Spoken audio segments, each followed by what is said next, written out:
All right, when was the last time you relied on something from snail mail? Okay, be honest. Safer still, sifting through the rash of advertising flyers and other forms of junk, most of what we get these days comes to us electronically.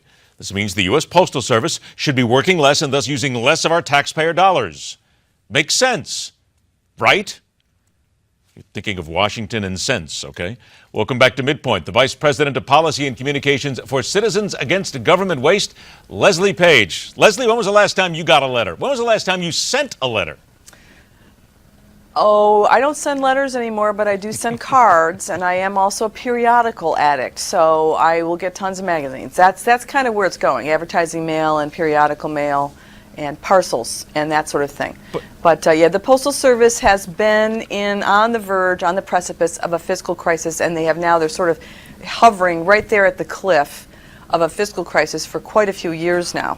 They've lost $57 billion over an 8-year period, and they are maxed out on their borrowing. They're entitled to borrow $15 billion from the federal government at a reduced interest rate, by the way, another one of their perks, and they are up against the borrowing limit, and they are losing volume, as you very correctly point out. Well, let's get back to what I don't want to leave these numbers just hanging there because they're stunning when you look at it. The Postal Regulatory Commission, I'm reading from a report on the Hill from just the other day, said on its annual financial report that the service's $1.4 billion operating profit in fiscal 2014 was its first profit in 6 years. They have lost $5.5 billion in all, but they're reading $51.7 billion since fiscal 2007. This is insane. How can this be allowed to get so far out of control? Who's at fault? Well, I mean, that is the $64 billion question. No, actually, it's the $51.7 billion question, but there you go. Yes, exactly, exactly. The truth is that everyone's got a little dog in this fight.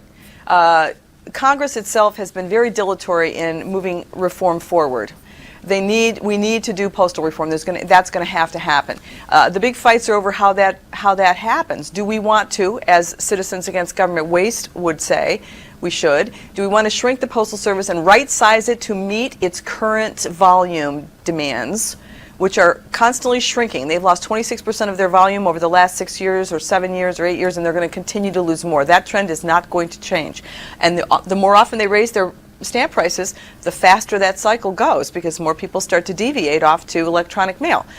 Or do you want to go with the Postal Service's kind of trend? They want to rationalize their bloated workforce and find new things to do with their infrastructure. They want to get into all kinds of new competitive businesses, which we say, oh, that's not a good idea, based on their really, really dysfunctional management style which and their very rigid labor rules. Which includes a bunch of other things such as delivering groceries, banking services, correct? Yes, they are. They are delivering groceries as we speak. They have a deal with Amazon where they are delivering fresh groceries in some cities of the country. They are also doing they're doing Sunday delivery in some cities in the country, also with Amazon, and they're making a deal. And those costs associated with that deal and whether they're making money or losing money on it are essentially transparent. They've lost money on the previous same-day deliveries in San Francisco. I mean, not same-day, yeah, and they're doing same-day delivery, too. They're doing this same-day delivery thing with Amazon, and they've lost money on some of these ventures in other cities, but they're being allowed to continue to do them. So you got to ask where the Postal Regulatory Commission is in terms of whether or not they're overseeing the agency properly, or they're letting them just continue to kind of cast around looking for new things to do rather than just focusing on delivering the mail. I've only got about 60 seconds left. Aren't we just once again at one of those deals where you have people who have fat cat government jobs? They're not going to let them go. They have the waste spread. They have their pockets open. And quite frankly, I don't see any way that this is going to change.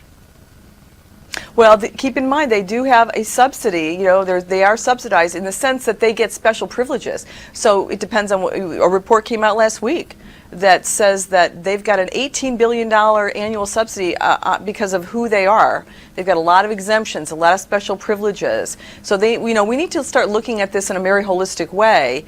I don't think we should let the Postal Service jump outside of its mission and start competing against anyone it feels like Should I guess grocery perhaps delivery that business, we got that. Should I covered guess in the perhaps that private if I were sector. to say to you where the postal regulator says that there wasn't much more the agency can do to streamline its operations, that you would just reach back and laugh loudly? No. Yeah, I wouldn't. I'll do a golf chuckle. Although we don't have golf weather today, but I will do you a little chuckle.